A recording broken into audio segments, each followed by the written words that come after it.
What's going on, everybody? It's Coos from Coos' Corner here on my Tuesday night live stream. Appreciate everybody joining us. I'm here with the one and only Quincy Wilson, former WVU running back, also former NFL running back, and current head coach at the University of Fort Lauderdale in Fort Lauderdale, Florida. Quincy, how are you doing? That has a ring to it, man. I don't think I've heard it me introduced as a head coach. You're probably the first guy, so I'm doing well, man. Thank you. Thanks for having me on tonight. Awesome. You're welcome, and congratulations, by the way, for thank you for getting that job. Heck of a process, but excuse me, I'm glad to be the head coach down here, and living in South Florida is not bad at all. Absolutely, I bet it's not, especially this time of year. Yes, I'm jealous. Yeah. We had the big freeze a couple of days ago, so everyone was looking for the iguanas to kind of fall out the trees. I didn't see any, but the news, it was big news down here. I hear you. What's the big freeze down there? What was the temperature? Anytime it drops below 40 degrees, iguanas like freeze and like fall out of trees. So, that's crazy. So that would be a weird sight. Yes. Those things, they look like dogs. They're pretty big. I've seen one climb a tree when I was at a stop. So it's definitely a different atmosphere from West Virginia. That's for sure. Sure thing. Yeah, here it's been in the 20s about every day. So. Yeah, I've been seeing the storms every weekend. So I'm a little bit jealous right now, but anyway, for everybody's knowledge, Quincy, obviously tomorrow is National Signing Day, so Quincy's extremely busy right now signing his class or trying to finalize his class, I guess you could say. So just fill us in on that. What's that process been like for you, being a first time head coach, right? It's been a whirlwind. I've been here almost 2.5 weeks now. Finally have gotten to hire staff and hopefully get those guys going here the next couple of days, but it's been awesome. Most of the guys I've recruited, I've been recruiting since I was back at West Virginia State, so there was already kind of a relationship there. Getting a chance to meet the local coaches here, making some connections. So obviously South Florida, there's no endless abundance of athletes, so we're very lucky with that. So, signing day won't be as big, for me, obviously, with the 2 weeks, but, these next coming weeks, plan to, try to steal some kids that, are still looking for a home. Right. Awesome. Now, what's your, obviously being in Florida, I'm sure Florida's your number one recruiting grounds. Obviously you probably don't even have to leave the state to recruit, but that being said, do you hit Georgia, Alabama? Do you hit those states quite often? You know what?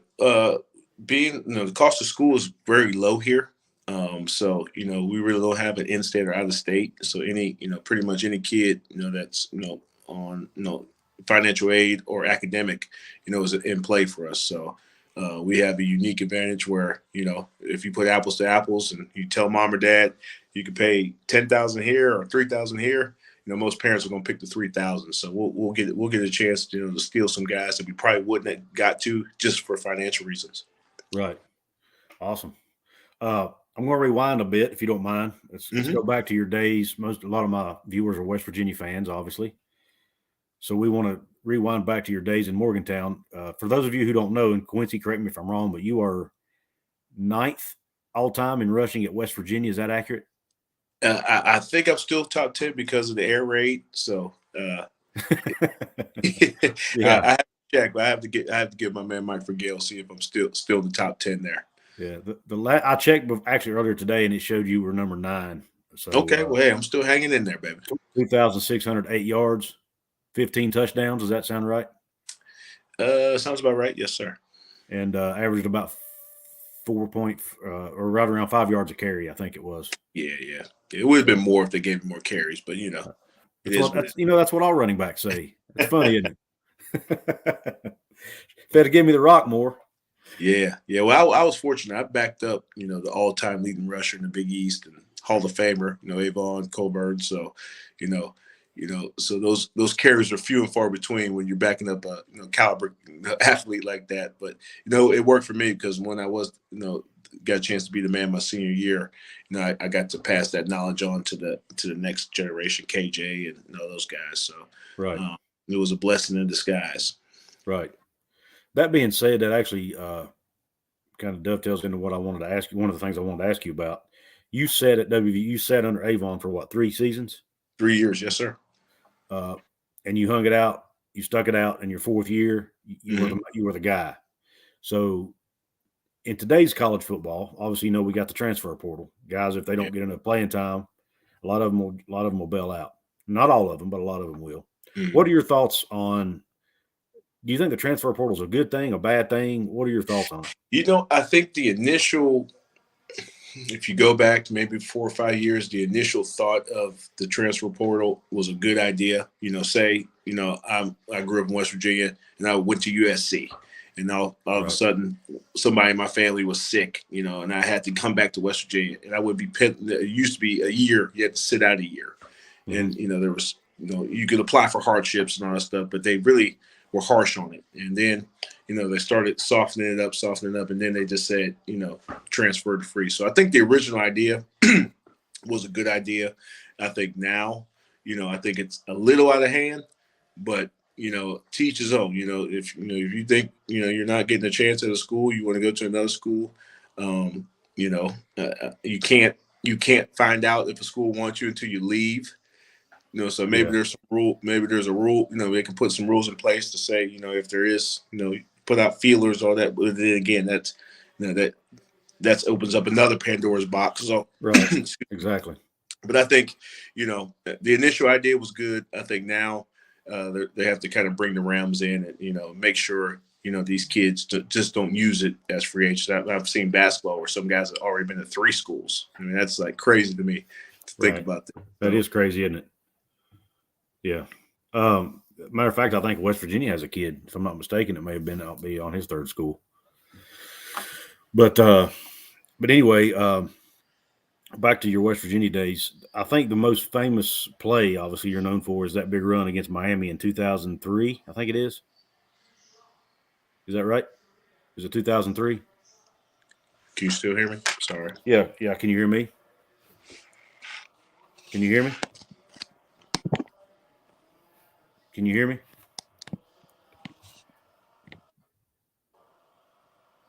Can you hear me, Quincy? Can you hear me? Yeah, I can hear you. I got you. Can you hear me? I can't hear you. It sounds like you can hear me, though. How about now? Can you hear me now? What did I do?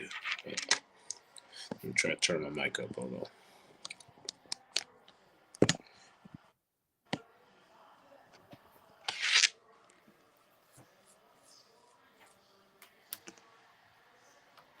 I can hear you good.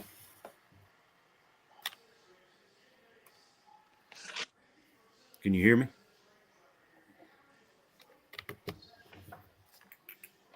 Try this again.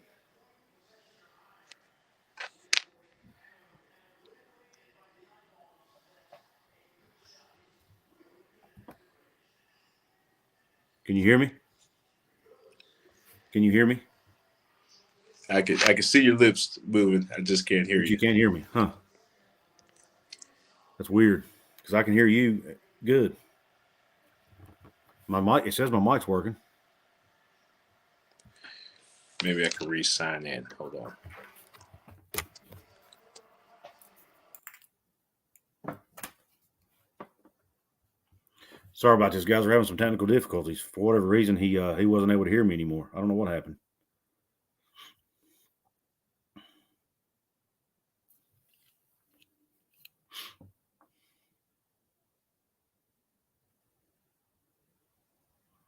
We'll get it figured out. Thanks. Does that do any good? Perfect. Okay. I apologize for that. Maybe it was the earbuds I was using. I don't know. But anyway, I'll go without them. I don't think it's much difference anyway. Can you hear me okay? I got you loud and clear. Good. All right. I don't remember what I was asking you. Oh, the run against Miami. Okay. Yes, sir. What do you remember most about that play? Well, the year before, we ran wild on them. We didn't win, but we ran for almost 300 yards. So the next following year, obviously the same characters were there, and we've had confidence, going into the game. I remember, they were such a aggressive defense that we kind of put in a screen, during the week. We really weren't a big screen team, you know, while we were there. So, at first you think, well, I don't think this play will work, or they'll even call it. And then, the heat of the game, we get to a third and long situation, they call it. I remember, as soon as I caught the ball, obviously, we haven't ran screen much. So obviously, Vince Wilfork, just came steaming ahead, and I felt there's no way he's going to tackle me in the open field.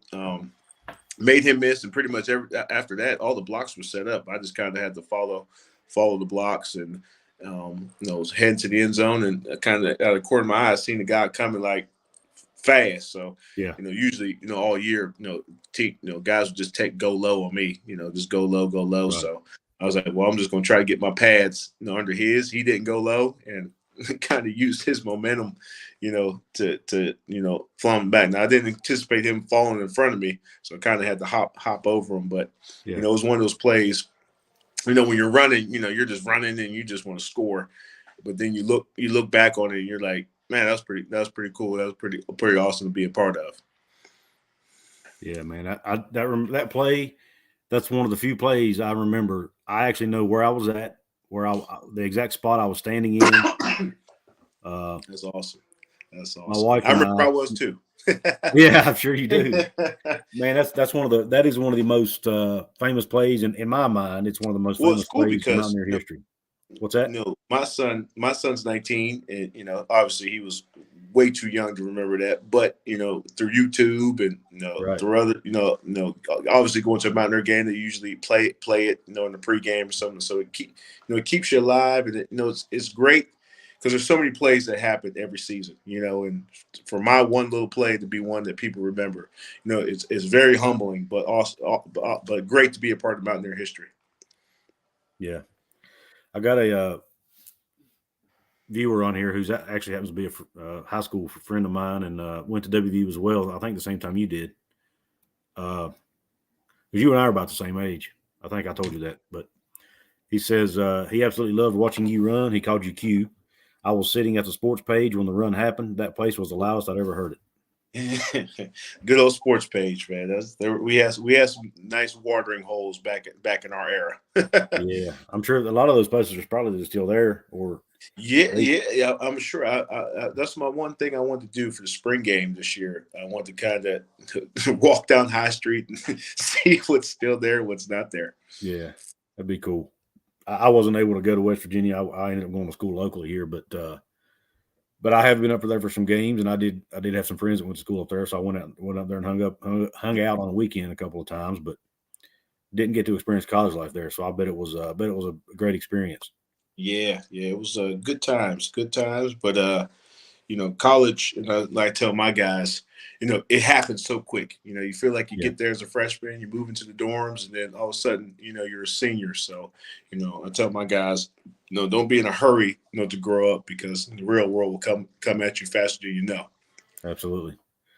All right, real quick, you played 2003 was after you played behind Avon, the great Avon Cobourne, who's the leading rusher in not only WVU history, but I think you said Big East history.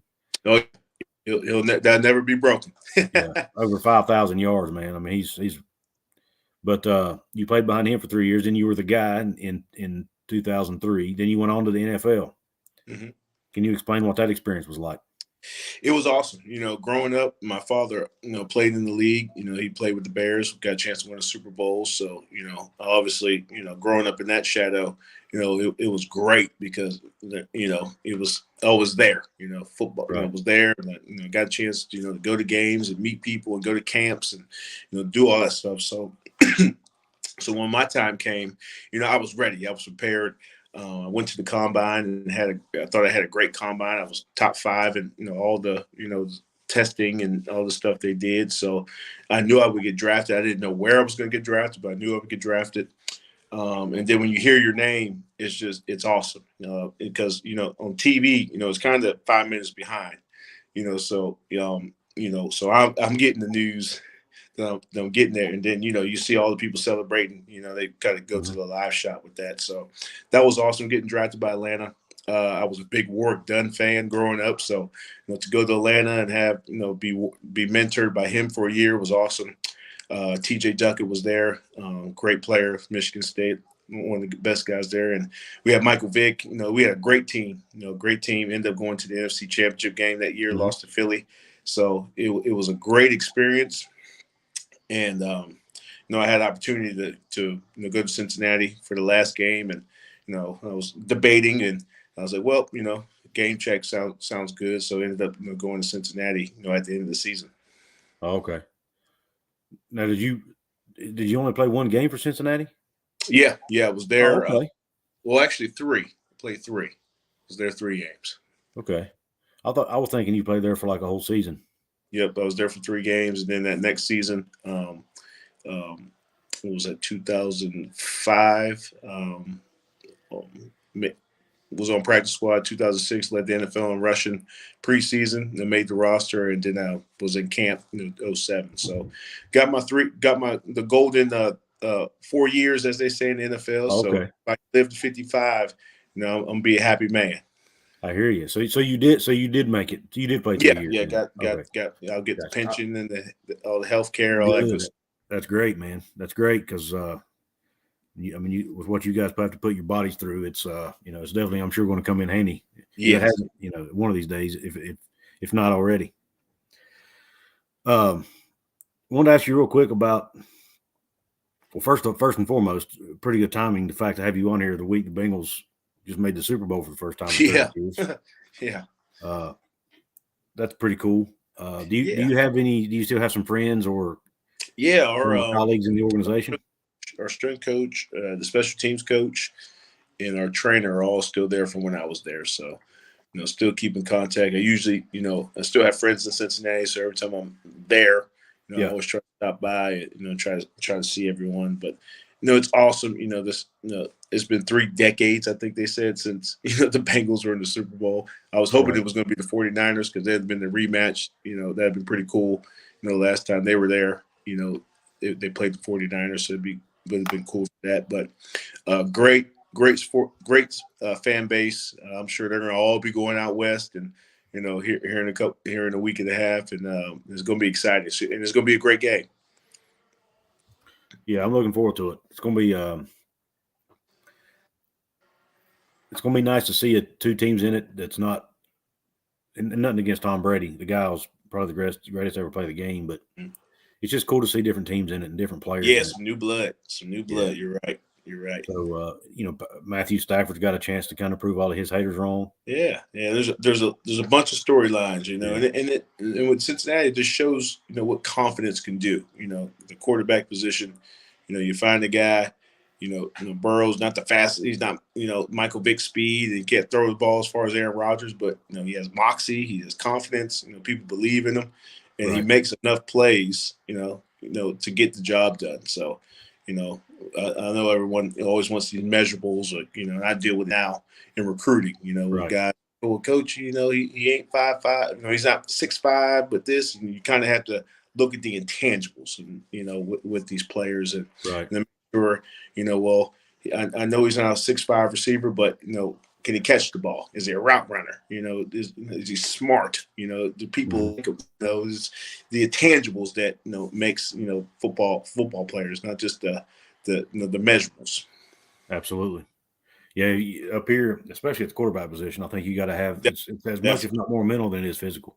Yep, I think they're going to definitely reevaluate that position about what they think of the NFL guy and what who can make it, who cannot.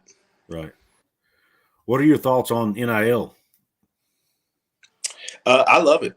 I think it's a chance. I think if done right, if they, these educate these guys, about, obviously, promotion and taxes and all that good stuff, and, getting the opportunity, to cash in, if you're a great player, and it's only, I feel it's only fair, and, not feeling bad if somebody wants to buy you dinner, or feeling bad if somebody wants to give you $100, to sign a picture, now, if there's options like that, you can do it, and not have to, feel guilty or think you're breaking any rules or any laws. So I like it.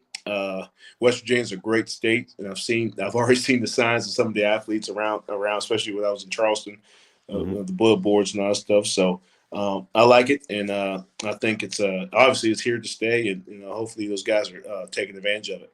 Yeah, I hope so too, and I think hopefully West Virginia can find ways, not the university, but there's some organizations and boosters and people like that can help these athletes out, and definitely. So that And West Virginia can not just compete the with the football team, USCs of the world. women's basketball, volleyball.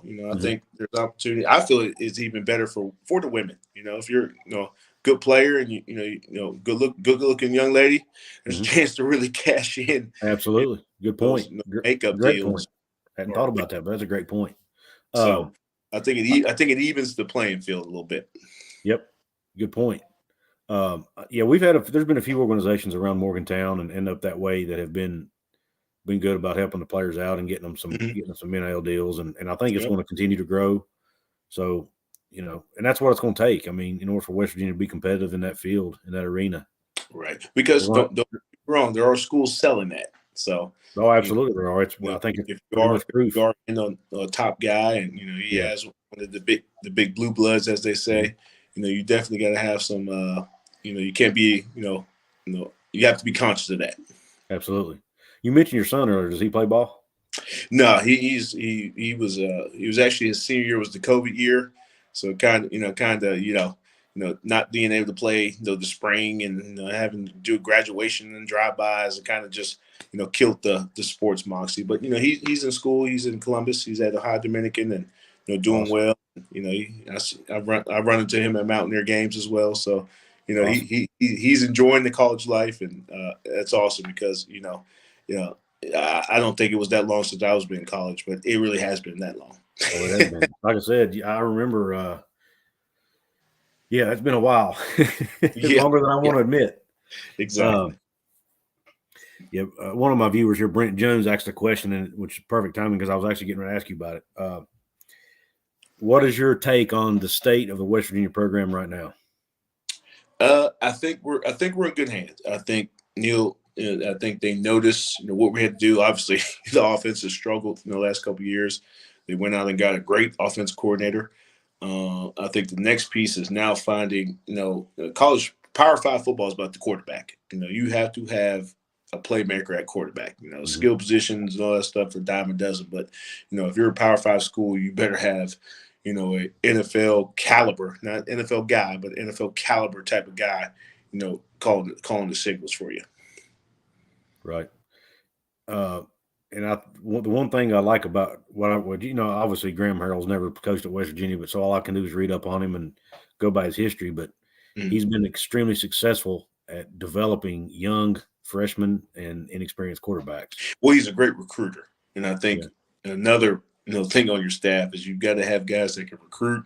They have to relate to these kids. They have to speak the language. And then your coaching is your coaching. You develop obviously.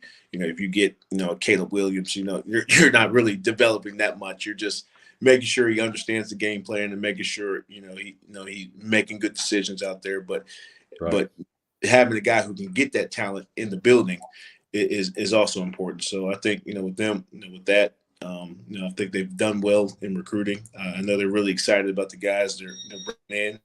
And like I said, we'll see. I think they open up with Pitt this year. They do at Pitt. So that's going to be that place is going to be rocking. They got their program's been rolling the last couple of years. So good to see the backyard brawl back. As busy as you've been, you probably haven't had a chance. I don't know if you've read up on this, but it actually just came out yesterday. Maybe you have seen it. They actually moved the Pitt game, the Virginia Tech game, which is at Blacksburg, both to Thursday nights in prime time. Oh wow! Well, yeah, there's going to be both places will be crazy. So, and it was funny because when I was my senior year when I was playing, Big East football was amazing. Miami was 2-time national champion. Virginia Tech played for a national championship. Syracuse was good. Pitt, Larry Fitzgerald, and all So the Big East era was amazing. So I'm glad to see those teams coming back to play each other with that. I've seen, a lot of rumblings about Virginia Tech and Miami and this alignment stuff and but we need our rivalries. I love the Big 12. I was there from 2012 to 15 at WU when we first were in the Big 12, and it was so new and it's like a new girlfriend. It's awesome in the first couple months. Then all of a sudden you settle in and you kind of miss going to the old places and stuff. But all the Big 12 cities are awesome. I got a chance to go to them all a couple of times, and but I miss playing Rutgers. I miss Pitt, Virginia Tech. Playing Miami. Boston College. So I think the more those games we can get, obviously with the Big 12 having 9 games, kind of limits your non-conference, and you want to schedule those games for wins because it is about going to bowls and all that good stuff. But I think there's a way to kind of play to it. I think we got Penn State in a couple of years, and we do. Pitt, so I think we're getting back. I think Shane, he's one of the best ADs in the country. He gets it, and he knows the fan base really wants to see those games, not Long Island or none of those other guys coming up in there. Yeah, right. Yeah, it's exciting for the fan base. We're happy to be in the Big 12, but at the same time, man, we miss it too. Just like you talk about, man, we miss especially the Virginia Techs, the Pitts, the Miamis, the Boston Colleges. I mean, those were some really good football teams. Yes. Back in the day, and not only that, fans can get in the car and drive to the games, man. Yeah, you can't do that now. So, you can't. Yeah, I think I'm excited that they're coming. I mean, heck, I'm closer to Blacksburg than I am Morgantown, so I'm excited about them coming to Blacksburg next year. Yeah, because I'll be able to. It's a hop, skip, and a jump for me. Lane Stadium, one of the best places to play in the country. Yeah, and I've never been there, believe it or not. Even though I've lived here my whole life, I've never been to a game at Lane Stadium. So I'm going to do everything in my power to get there this year. So you got to make sure you get there early so you can hear Enter Sandman. Yes, I can't wait, man. I can't wait. Can't wait to hear that. They say it's an awesome experience. I know you were recruited by Don Nealon, is that right? Yes. Yep. And then you played under Rich Rod. Yep. And then you coached under Dana Holgerson. Yep. Right. So you've seen all the differences and the similarities of all three of those coaches. What do you take away? I mean, what are the differences, first of all, in those three guys? Well, I think the relationships that Coach Nealon had, anytime he goes anywhere, all his players adore him. He goes to a golf outing, he can't even sit down because everybody's trying to, Coach, let me talk to Coach. And then Coach Rod preached family. He had to know everybody, and and I think our brotherhood with my ex-teammates is amazing. I still talk to all my guys like we still played. So he taught the brotherhood with that. Dana brought some of the new era, the in your face, the new age coach, kind of the coach is the top guy in the program. So to go to events with him, everywhere we go, people wanted to talk to him, love that kind of stuff. So, all three were different, all had their own kind of styles, coaching styles. I think Coach Rod and Dana's coaching styles are a little similar, where more, more hands-on and more calling the plays and that kind of stuff. Gotcha. So, but all effective. Obviously, Dana and them had a great season, and they're entering the Big 12. Go figure that, with bringing in Houston there. So that'd be another interesting see how that rolls. Once Oklahoma and Texas leave, but and then Roach Rod's back in it. Jacksonville State. I'm interested to see how that goes because they're actually moving up. So it's awesome. I got to see all those guys at the convention down in San Antonio, and it's always good to connect and catch up and wish each other luck. Good deal, yeah. That's cool, man. Because I've always heard. I actually saw a photo of you the other day on the internet. Somehow I was of you behind Coach Holgerson with your arms around him, giving him a bit. That was after the Baylor game. Was it? Pulled the crazy upset that game. Yeah, I remember that game. I was at my daughter's soccer game. I was watching the soccer game with my phone like this, kind of keeping an eye on the game and the phone at the same time. The wife doesn't like it too much when I do that, but can't miss my Mountaineers, man. Oh yeah, we know how that goes. But no, I just it's interesting that you know all three of those guys, and you said that Dana and Coach Rod are similar. I've listened a little bit. What's that? Coaching styles, yes. Oh, okay, but not in personalities. Nah, the opposite personalities. But yeah, Okay. but the more hands-on, coach calling you. the plays, OCs. Gotcha. Coach Definitely. Needle was more of a CEO type. Yeah. Well, not in his early career, he was more in your face, but at the latter years, he was more of the golf cart. Just the facilitator of the program. Yeah. Because I've listened to some of Coach Rod's podcasts. He's got his own podcast now. You probably know that. And I listened to a little bit of it. And he's talked about how apparently he was, and I've listened to some of his old players on interviews as well. Talk about he apparently was extremely, extremely tough. I mean, he was very demanding, wasn't he? But he was a player's coach. He was one of those guys. If you were doing what you're supposed to do, you never had a problem with him. If you weren't doing what you're supposed to do, he was your worst nightmare. Yeah. Was Dana the same way? He was more my way or the highway. Was he? Yeah, more my way or the highway. But like I said, it's a different. He wasn't a yeller and a screamer like Coach Rod was. I don't know. Coach Rod has kind of calmed down. The first year, he came in 01. In that first year, it was kind of crazy. You go from kneeling to sitting on a golf cart to Coach Rod talking about your socks. Not being high. So it was a little of a 360 change. But the next year, we changed. And the next year, my senior year, he was different. So I think that's the great thing I've learned from him. Is my first year as a head coach, I will be different next year as a head coach, and the year before, I will evolve. As we go. You can't be the same. You can't be the same guy every year. You have to learn from your mistakes, or if something's working, keep going to the well. Right. What would you say would be your fondest memory of your days in Morgantown? Wow.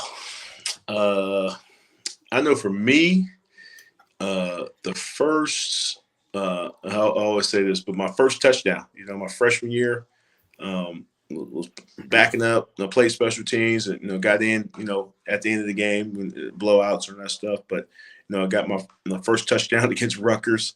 And I remember the crowd going crazy, and the guys on the sideline were like, "What's going on?" What But they not really understanding that I'm from West Virginia, and all that. And I've always remembered that just the response. Mm-hmm. My teammates like, "Man, you would have thought you ran for 200 yards," but I was like, "Hey, that's just the love that first of all that they have for their in-state guys, and just the excitement of having your first touchdown." Right. What about the NFL? Your days in the NFL, who would you say would be the best player you played with or against in the NFL? Wow. I mean, so many great athletes. I think the greatest athlete I've seen was probably Julius Peppers. Had to play against him a bunch. Mm-hmm. And he, you're talking about 6'5", 6'6", 280 pounds, and just as fast or faster than most people. So I say best athlete by far, probably Julius Peppers. Wow. Best player, I got to go with Vic in his prime. I've seen him do things that I would just shake my head like, man, he was crazy, and and then to have all that stuff that happened to him and still come back and be MVP caliber guy just shows you the level of talent that he was, and I got to obviously see it in college, and then obviously got to see it in the NFL as well. Yeah, you actually mentioned that. I was going to talk about that. His comeback story is, in my opinion, one of the all-time great ones. His 30 for 30. I tell guys, if you haven't seen it, it's a great one to watch. What I always respected about him, is he owned up to what he did. He doesn't shy away from it, and he became a better man. And I think, to me, that's something that everybody, any young man that's made mistakes themselves, can look at and say, that guy knows how to handle it, and he did it right. Yes. I've always respected that about Mike. Yep. A lot of people are never going to forgive him for what he did, and I'm sure he understands that. Yep. But if he could have, And even if he didn't do something, people wouldn't like him. Exactly. That's just part of it. It's just part of it. It comes with the territory, man. Yeah, people always find their ways in that. But like you said, as long as he's happy and things are going right, you can't please everybody. You can't. Absolutely, I agree. And I was very appreciative and respectful of the Eagles for giving him another opportunity. Yeah. And letting him do what he did. And then also, of course, I think he played for the Steelers maybe for a year or two. Yeah, some little bit of backup roles and all that stuff. Yeah. But anyway, it was a great comeback story to watch. Yes, definitely. The one last thing I want to ask you about that I have here on my list is sitting out bowl games. That's a big controversy among fans, especially. Yeah. What's your opinion on a guy sitting out a bowl game? You know what? I was such a team guy. I would always want to play with my brothers, and I understand the reason why people don't play. If you're a top 10 player or even a first round guy, what do I have to prove? I think there's a way. I think there's a way to get the bowls more valuable. To me, if you don't play in the college football playoff, it's pretty much every other bowl is just, a bowl game. I think, there's a way to kind of get some more incentive for these guys. There's another chance I think there's a way to capitalize on those NLIs. These guys get so much money for these bowl games. Why not, let these kids, capitalize on that? Now, granted, it's nice to get a new sweatsuit and a shirt and I think, some of these bowl games are pretty cool, but, I think, I think financially they can entice these guys to play. And I think it'll bring more prestige because, who wants to go to a bowl game where the best 8 guys are not playing? It turns into a spring game. So, I think, if they up the ante with these guys, I think a lot more will, because now it's not even guys who are first round guys. There's just guys saying, I have a chance at the NFL. I'm not playing. Right. So it's kind of like the portal is kind of getting out of the where there's a chance to kind of bring it in and say, hey, or tell a guy in the middle of the season, like, listen, there is a chance you can play, but if you're not, let us know ahead of time, because I think a lot of the times it's a surprise. They'll start bowl prep and then someone says, oh, you know what, I think I'm gonna sit out this one and get ready for the. Right. Yeah. Well, I appreciate your input on that because it's, fans have varying opinions on them. I kind of see both sides of the argument. I've been on both sides of it. Well, for instance, Lemmy this year, he's a running back. It's a position where any carry, could really hamper you. And if you're, I understand his decision. He does have a shot at the NFL, and there's a chance, that you can get hurt in these games. So I understand that. Am I mad about it? No. Would I play? Yes. But to each his own. Everyone has their own opinion, and you got to do what's best for you. Yeah, that's kind of how I look at it. I mean, I wasn't a college player, so I can't look at it from your perspective. But as a fan, but even just as a dad, as a man, I understand, and as a guy who's understands business and how business works, it's a business decision. So it is some of these guys, and you got to make the best business decision for you. I don't like it as a fan because I think it devalues the games, like you said, and I think it makes the games less interesting to watch at times. Like, for example, the Pitt Michigan State game, the 2 stars were both out. Yeah.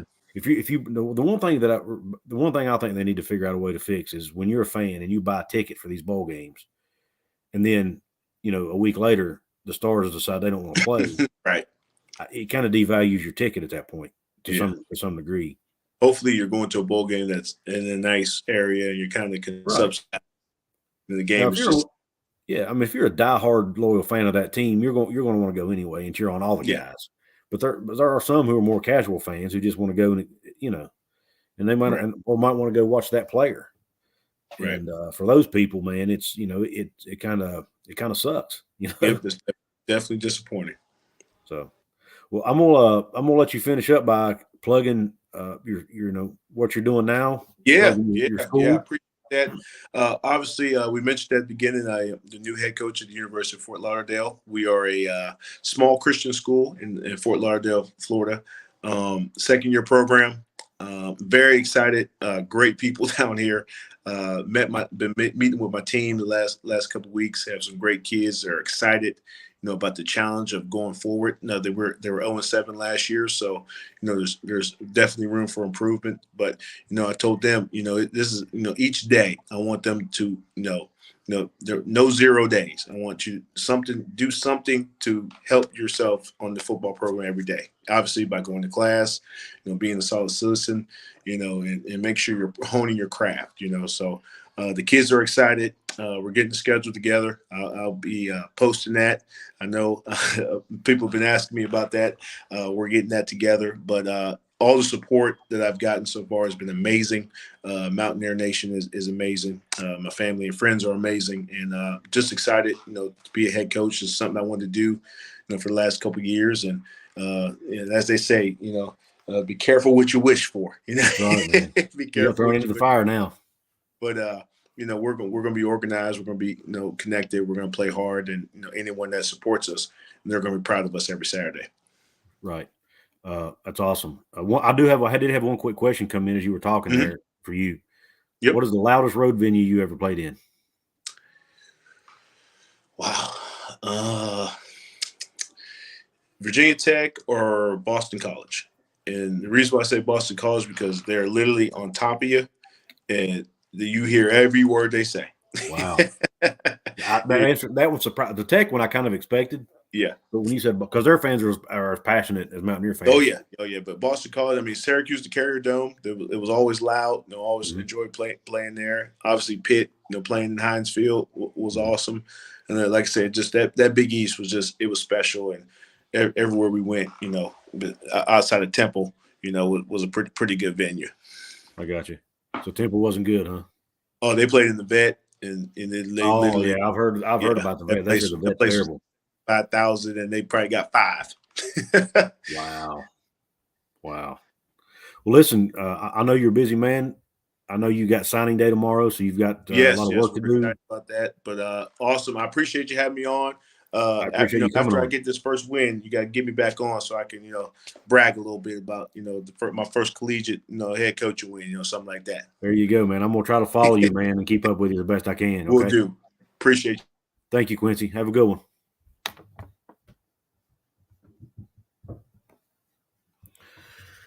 All right, guys. What do you guys think about that? I thought that was pretty cool.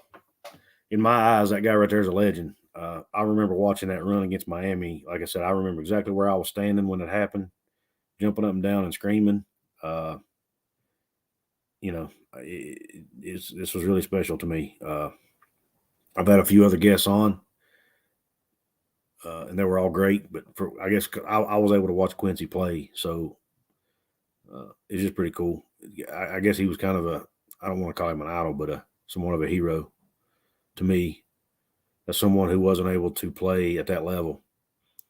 And to see him being successful in his thank you, Duke Silver Surfer, to see him achieving his goals and, off the field and coaching and stuff like that's pretty cool.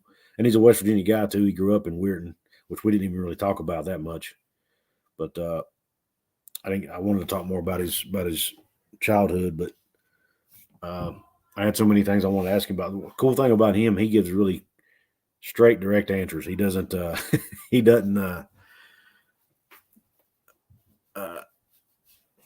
doesn't beat around the bush, and he doesn't say more than he needs to say to answer the question. But the fact that he took time, he's got National Signing Day tomorrow, his very first one. So for him to take time out of his day to meet with me or chat with me, I thought was pretty cool. So everybody try to follow, and everybody hit the like button for me if you don't mind. I meant to say that while he was on here. If you haven't yet, thank you, Etnam. I hope I pronounced that right. Appreciate the support, but everybody hit that like button, and I'm attempting to do a raffle, guys. A raffle off a football helmet with your favorite team's logo on it. You can pay, it's $5 a ticket. I'm not getting a whole lot of interest right now. If I don't get at least $150, I can't do it. So I need you all to step up if you don't mind. For those of you who can, if you can, I totally understand it. But if you can at all do that, it would be cool. $5 a chance, and you can pay through PayPal, Venmo, or Cash App. Matter of fact, I'm gonna put that up real quick on the banner. pay at any of those sites, and I'll get your name in the drawing. And assuming we get enough in, if I don't get a whole lot in, we might just do a mini helmet. Either way, you'll get something. But if I'd like to get enough in to do a full size helmet, and you can get a Mountaineer helmet, or if somebody wins that's a fan of another team, you can get that helmet, whatever you want.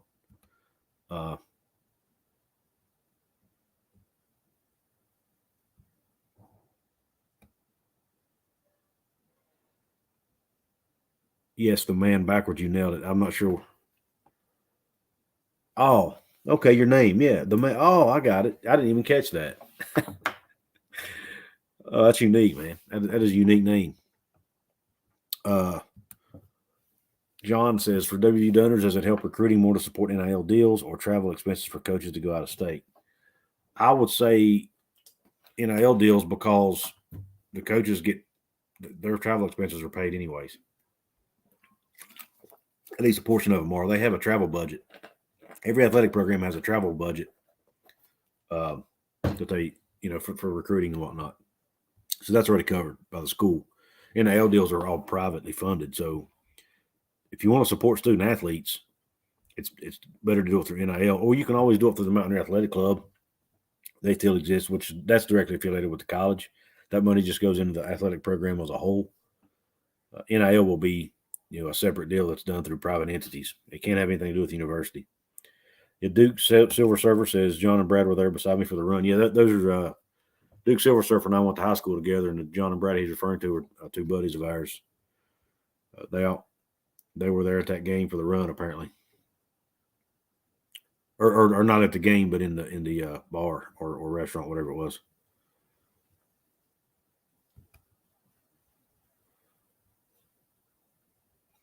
Any more questions, guys? By the way, tomorrow's the second National Signing Day is tomorrow. I'm gonna be anxious to see what kind of guys we were able to get out of the for this second signing day, to see if getting Graham Harrell had any impact on our recruiting.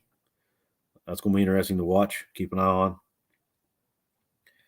And I don't know if you guys know it or not, but some real quick information. I've been meaning to do a video on this. I just haven't had a chance yet. But there are the number one quarterback in the country. We offered him last week in the 2024 class. Now, this will be 2 years out. He'll be a sophomore now, but in the 2024 class, the number one quarterback in the country, his name is Jaden Davis. He's a 4-star kid. Goes to Providence Day High School in North Carolina. Guess who the coach of that high school is? Chad Greer, Will Greer's dad. So I'm hoping that gives us a little bit of a pipeline to that school. We also offered 5 other kids at that school last week, or in the last couple of weeks. So I don't know how much of obviously Jaden Davis is getting offers from every school in the country, including Alabama, Georgia, Florida State. So he's probably going to, he may not choose us, but I'm hoping that Neil Brown and his staff have a good relationship with the Greer family, and hopefully they thought well enough of WVU that, we'll have a little bit of a pipeline, or at least a little bit of an advantage recruiting there, because he brings he gets a lot of good players in that school there at Providence Day. So it'll be interesting to see. I just thought that was an interesting recruiting tidbit for you guys. The number one we have offered. Thank you, Brent. I appreciate that, brother. Brent is now a member of Couz's Corner. I appreciate that. You can join my page, $2.99 a month, guys. Get you custom emojis. Get you we'll get you shout outs and chats and whatnot. Big shout out to Brent Jones right now. We'll get you I've got some, I tried to making emojis was actually really hard, and time consuming, but I made a couple cool emojis.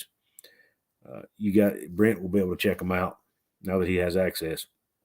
But when you're typing, you have access to these little emojis when you're commenting on videos or in live chat. Pretty neat stuff. But then you also have a badge beside your name that shows you're a member, and to kind of make you stand out in chats and whatnot. And Brent, I think I got a custom made badge for you if you can access it. I'm not sure how to do that yet, but I did make a couple custom badges if you can get to them through the membership page. One is just my logo, and the other one is the outline of the state of West Virginia. But having Quincy on, man, I thought that was really cool.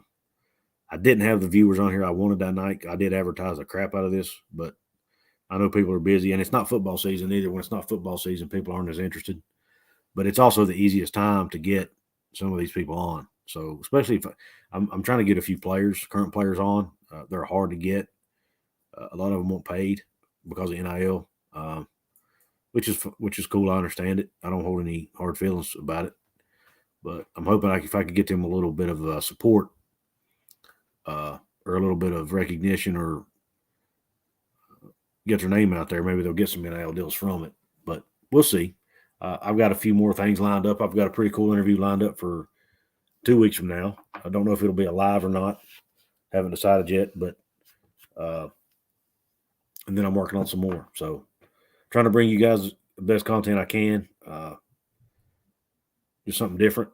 Sometimes it's cool to hear other people talk besides me. I put 2 videos out today. I've been on a video, been kind of on a hot streak here lately. I get in these mindsets where I just want to crank out videos, boom, one after the other. And I've been in that mode the last few days, so I may have to take a few days off here because I'm probably burning myself out. But I put 2 videos out today. One a basketball video about the Baylor game. I kind of went on a rant about the referees. You guys can watch that one. And I also put out one about my thoughts on Caleb Williams going to USC and why it took him so darn long to make up his mind. I think they were kind of taking advantage of the system a little bit in that regard. So I'll talk about that. My latest 2 videos, I've got a couple of videos out on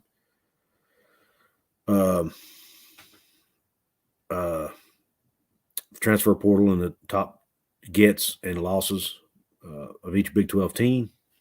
You can check those out. And don't forget about the raffle. If anybody wants to do the raffle, it's through the Venmo, PayPal, or Cash App, or through Patreon. I'm not allowed to do them through memberships, unfortunately. YouTube will not allow it. So I've got to do it through Patreon. What's up, Brad?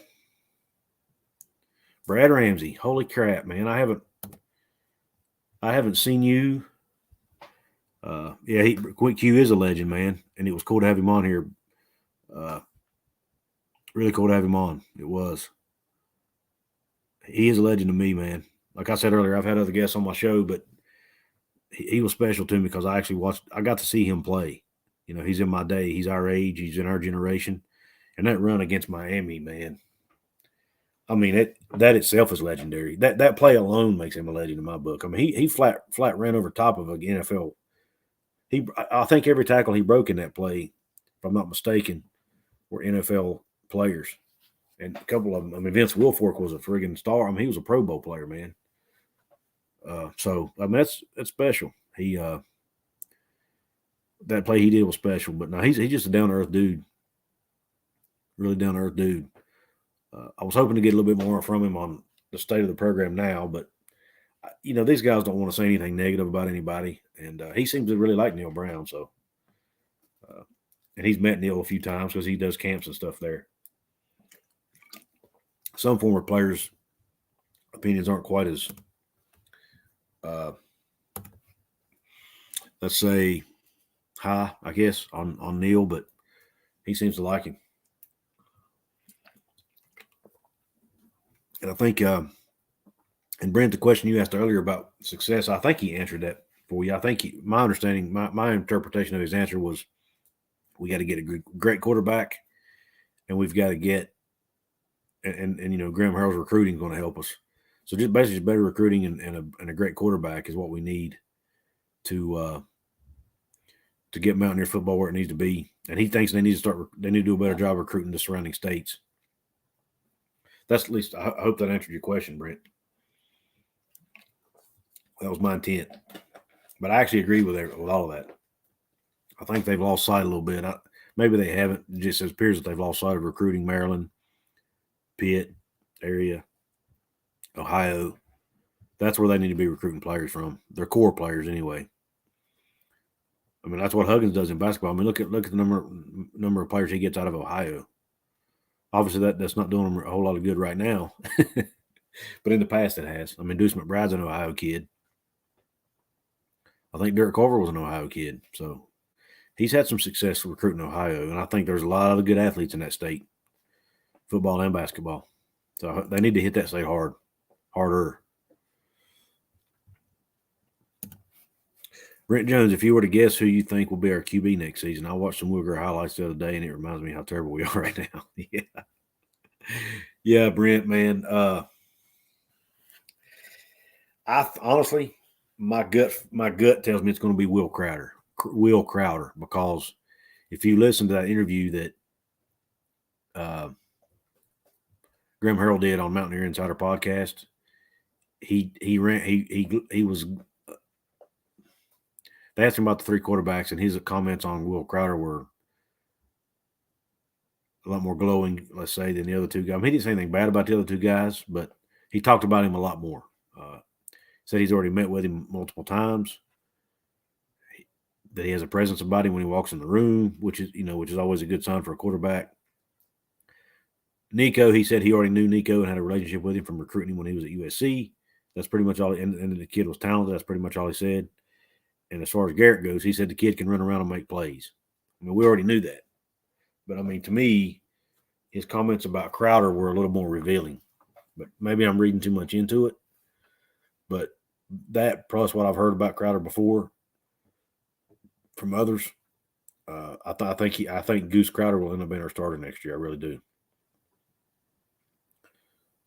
I honestly just don't know if I'm starting to doubt whether Garrett Green – maybe Garrett Green can be a college quarterback. I don't know, but I'm starting to wonder. But, man, I do miss Will Grier. I watched that. It shocked me that he didn't – it's shocking to me that he's not done better in the NFL, because I watched him play live. Not that I'm an NFL scout, but – and I thought, man, he made some throws, man, that were just unbelievable. And I thought he was an NFL – I thought he would be an NFL starter. I really did, but he's struggling. Trey says, I think we forget a QB in the portal later on and no one is talking about. You know, I do think they've been looking in the portal for a quarterback. I think, here's what I think. I think tomorrow on signing day, there's going to be some surprises. I really do. I really do. I think we're going to get shocked. I don't know if y'all saw, but we actually landed a wide receiver out of the portal today, I think it was, or yesterday, a JUCO kid. So we have landed. We do have two JUCO wide receivers coming in, which means they'll probably come in and be ready to play now. Gunnar Romney. Trey, did you see the video I did about that? About the quarterbacks that would be possible candidates for us? He's actually one of the ones I mentioned. And I think he'd be a great fit here. I really do. Brent, we need a QB that has a good arm and can escape 100%. Yes, absolutely. And Gunnar Romney can do that. And Gunnar Romney's also like 25 years old, man. He brings leadership. He brings escapability. And if you look at his stats, man, at BYU, they're really good. He's a good he's a good quarterback, man. I don't even know if he's planning on playing football anymore.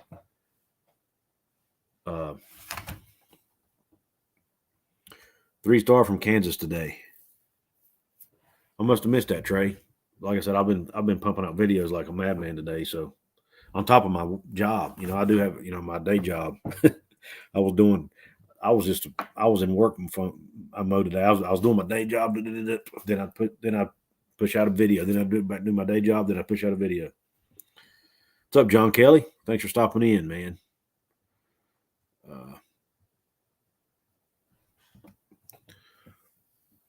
Another shout out to Brent Jones for becoming my first member.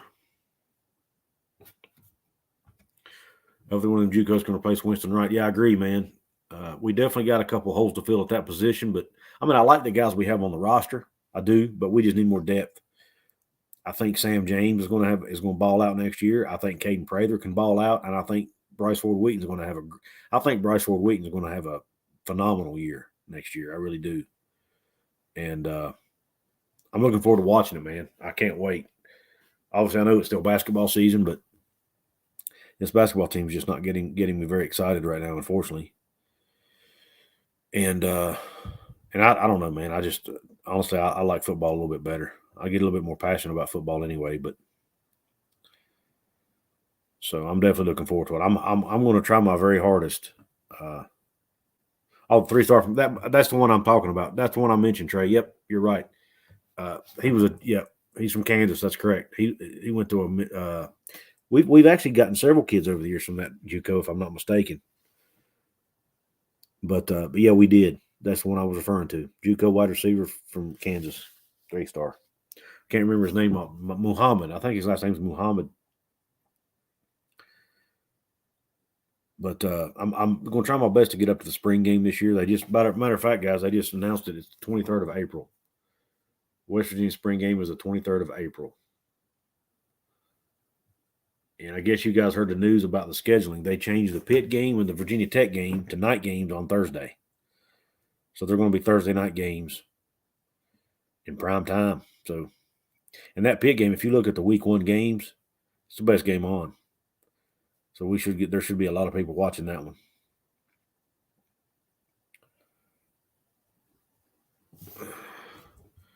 John Kelly, I know off topic. And as long as it's Mountaineer related or college sports related, it's not off topic, bro. I know off topic, great effort in Waco last night. Was tough about the concussion for Sherman, but I think they're getting better. They are getting better, and they're finally starting to play with some emotion and some.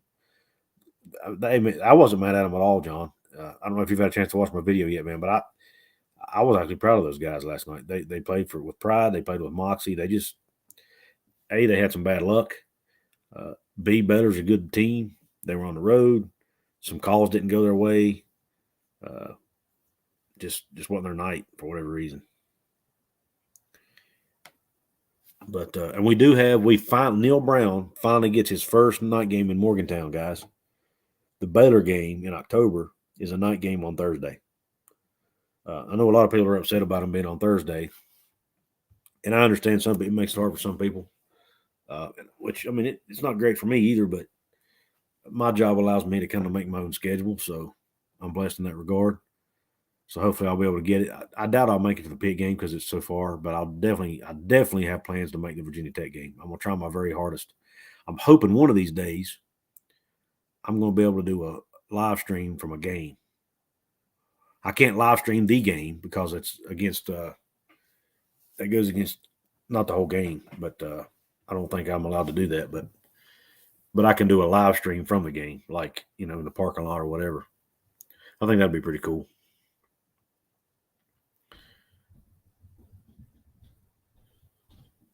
I know. I think Golden Blue Dude did that last year, and he said it was pretty cool, pretty fun, and I think he got pretty good response from it. So I'm hoping. Last year when I was up at the games, I didn't have the capabilities of doing live yet. So at least I didn't know about StreamYard at the time. StreamYard allows anybody to go live. Oh, Cortez Brahm. Where did I read the name about? That's it. Where did I read about the Muhammad kid? You know what? I think it may have been in basketball, Trey. I apologize, man. I've been reading. There's so many things out there right now. I get them. It just all gets in my head, and I get them all mixed up. But you're right. It was Cortez Brahm or Braham. There's a basketball player that West Virginia's after right now who I think's last name is Muhammad. That's where I had the Muhammad name from. So my apologies. What's up, Trent? Thanks for hopping in, man.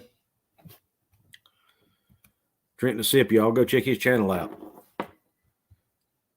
And by the way, Brent Jones has a channel too. Brent, if you want, if you want to, type your channel name in the comment section, bro. I don't have a problem with you doing that. And you support me, man. I'm going to support you.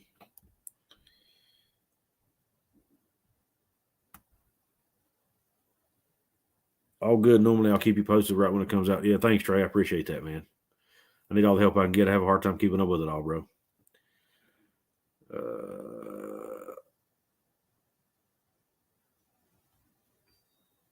Hotty toddy, Trent. Hotty toddy. Trent loves saying that, don't you, Trent? That is one of the coolest catchphrases of any team, I got to admit. It rolls right off the tongue. And I bet it's fun to say.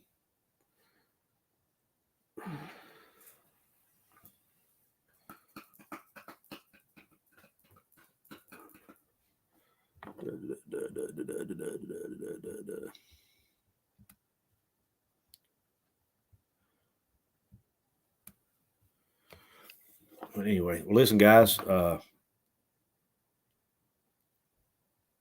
Storm from the northwest does you. John, when's that supposed to hit, man? I haven't even been keeping an eye on the weather. I don't know if it's going to hit me or not.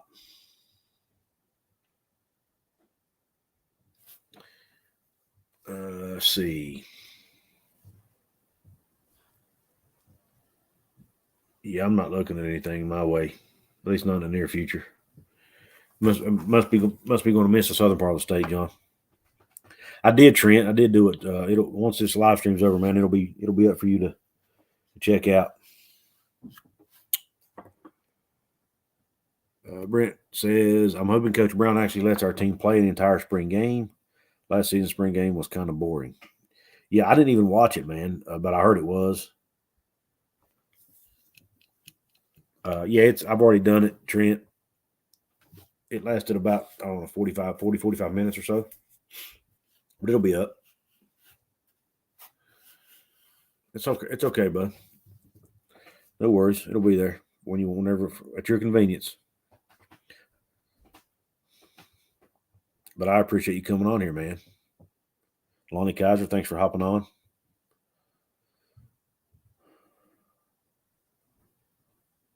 Yeah, it was pretty cool, Trent. He talked a little bit about his days in Morgantown, talked a little bit about, he played for Don Nealon and Rich Rodriguez and coached with Dana Holgerson. So he talked a little bit about those guys. Talked a little bit about, I let him plug where he's at. He's actually now the head coach at University of Fort Lauderdale in Florida. I let him plug that. I talked about the big run against Miami in 2003, which you need to go watch if you haven't seen it. It's called, just Google Quincy Wilson The Run or YouTube. Put Quincy Wilson The Run and it'll pop up. It was actually a screen pass, but he did all the work. But, man, you just got to watch it. One of the greatest plays in Mountaineer history. We ended up losing the game, but it was a great play. John Kelly says, very possible that the way WVU is passing the ball last night, they might scrape together 6 wins, but not for sure. Yeah, man, it's gonna be. They're. I mean, think about it. West Virginia played pretty dang good last night and still lost. I mean, that's how hard the Big 12 is.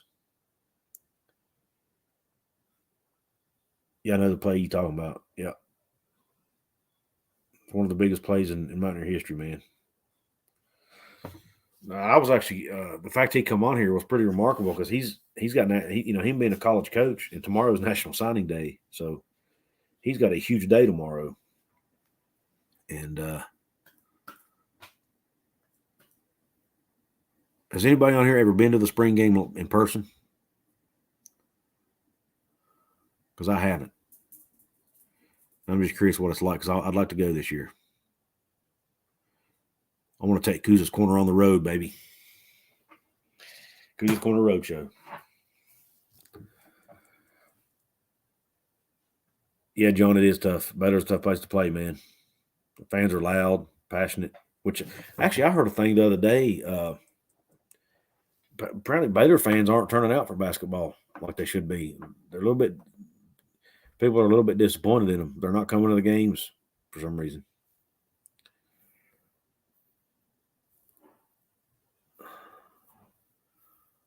Guys, look, I've been on here a little over an hour. I'm gonna hop off of here. Any of you guys that want to join channel membership for $2.99, as low as $2.99 a month. I got my Patreon page up and running now, guys. You can join that, get in on my contests, future contests, plus get other perks. Or if you want to get in the raffle I'm doing for the helmet, you can shoot me $5 per ticket on PayPal, Cash App, or Venmo. Just search Kuz's Corner. You should find me. I'm going to type my email in here too, guys. If any of you guys want to email me,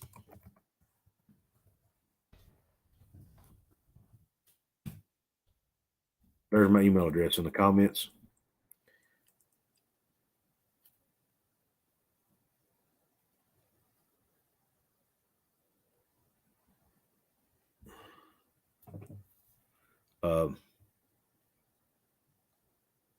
If you don't know any, if you do decide you want to get in the raffle I'm doing for the helmet, shoot me an email, let me know so that I can get your name down.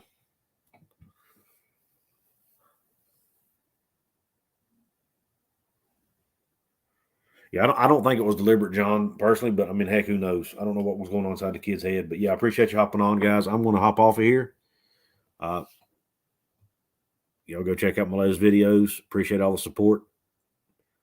Brent, I appreciate you becoming a member, man. I think you might be my first or at least maybe my second member.